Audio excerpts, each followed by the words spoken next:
الحمد لله الكبير المتعال صاحب العز والكمال والعظمة والجمال والقدرة والجلال. الحمد لله الذي مدح عباده الصادقين في القول والعمل وأمرنا بأن نكون معهم. يا أيها الذين آمنوا اتقوا الله وكونوا مع الصادقين.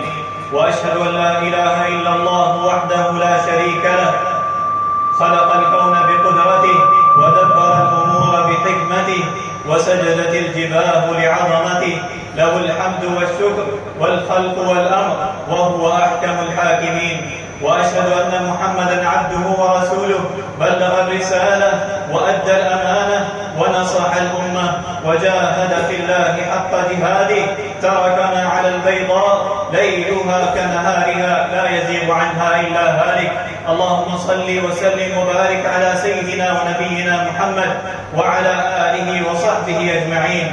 أما بعد، فيا أيها المؤمنون اتقوا الله تعالى وراقبوه سبحانه مراقبة من يعلم أن ربه يسمع ويراه.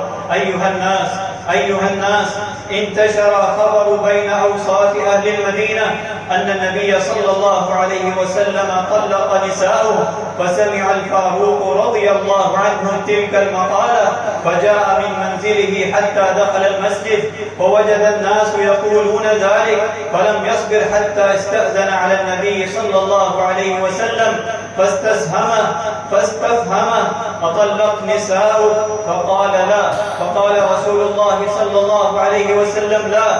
فقام عمر بن الخطاب عمر رضي الله عنه على باب المسجد فنادى بأعلى صوت لم يطلق رسول الله صلى الله عليه وسلم نساءه.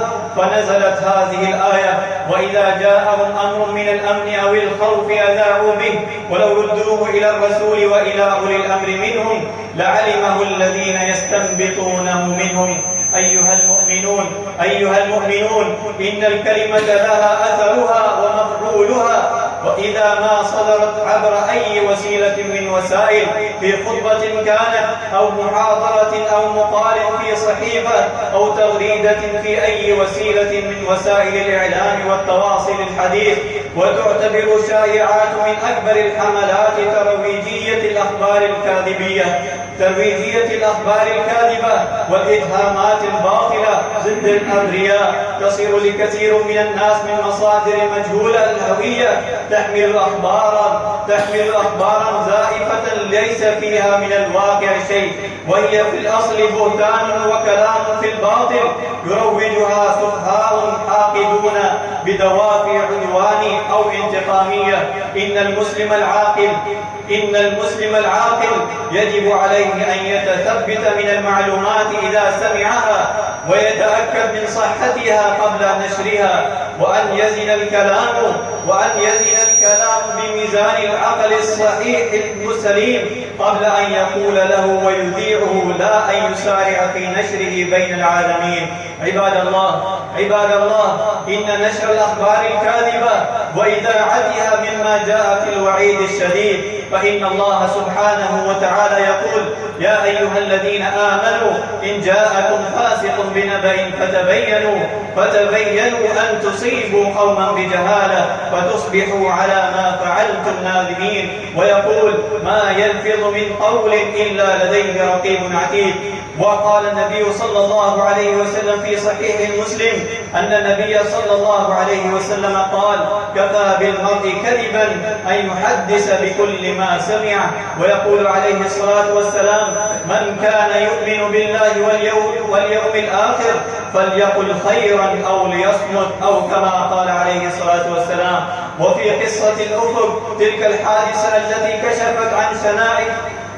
كشفت عن شناعة الشائعات، وهي تتناول بيت النبوة الطاهر وتتعرض لعرض أكرم الخلق على الله صلى الله عليه وسلم وعرض الصديق والصديقة وصفوان بن معطل رضي الله عنهم أجمعين، وتشغل هذه الشائعة المسلمين بالمدينة شهرا كاملا حتى أنزل الله براءة عائشة رضي الله عنها من السماء قرآنا يتلى إلى يوم القيامة. أيها المسلمون، إن من أولى الخطوات في مواجهة الحرب الشائعات تربية النفوس على الخوف من الله وتثبت في الأمور وتعميق الإيمان بالله تعالى.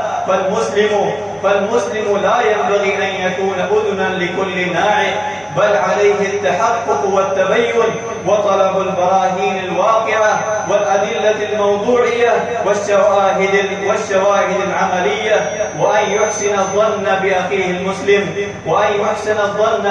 المسلم.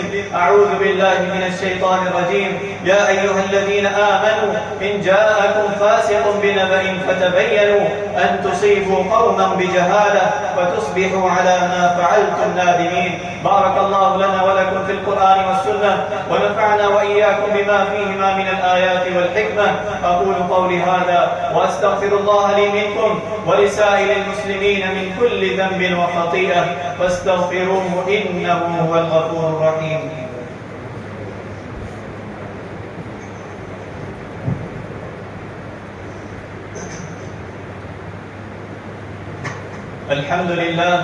الحمد لله حمدا كثيرا طيبا مباركا فيه كما يحب ربنا ويرضى، وأشهد أن لا إله إلا الله وحده لا شريك له، وأشهد أن سيدنا ونبينا محمدا عبده ورسوله. اللهم صل وسلم وبارك على سيدنا ونبينا محمد وعلى آله وصحبه أجمعين.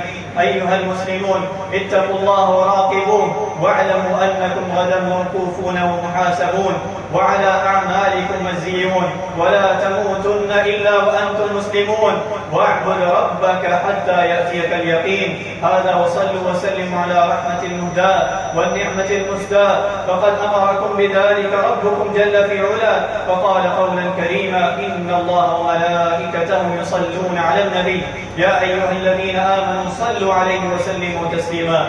اللهم صل وسلم على عبدك ورسولك، وارض اللهم عن خلفاء الراشدين أبي بكر وعمر وعثمان وعلي رضي الله عنهم أجمعين، وعن سائر أصحاب نبيك والتابعين ومن تبعهم بإحسان إلى يوم الدين. اللهم أعز الإسلام والمسلمين، وأذل الشرك والمشركين، ودمر أعداءك أعداء الدين. اللهم اجعل هذا البلد وبلد الحرمين آمنا مطمئنا، وسائر بلاد المسلمين. اللهم احفظنا واحفظ بلادنا وبلاد المسلمين من كل شرور ومن كل كروب ومن حسد الحاسدين يا رب العالمين. اللهم ألف بين قلوب المسلمين، اللهم أحس صفوفهم، اللهم انصر إخواننا المسلمين المستضعفين المظلومين في كل بلاد المسلمين يا رب العالمين. اللهم أحسن عاقبتنا في الأمور كلها، وأجرنا من خزي الدنيا وعذاب الآخرة. اللهم اهدنا لأحسن الأخلاق والأفعال والأقوال، لا يهدي لأحسنها إلا أنت، واصرف عنا سيئها لا يصرف عنا سيئها إلا أنت. اللهم اشف مرضانا ومرضى المسلمين، اللهم اغفر للمسلمين والمسلمات والمؤمنين والمؤمنات الأحياء منهم والأموات، إنك سميع قريب مجيب الدعاء. ربنا آتنا في الدنيا حسنة وفي الآخرة حسنة وقنا عذاب النار. عباد الله، إن الله يأمر بالعدل والإحسان وإيتاء ذي القربى وينهى عن الفحشاء والمنكر والبغي، يعظكم لعلكم تذكرون. فاذكروا الله العلي العظيم يذكركم، واشكروه على نعمه يزدكم، ولذكر الله أكبر، والله يعلم ما تصنعون.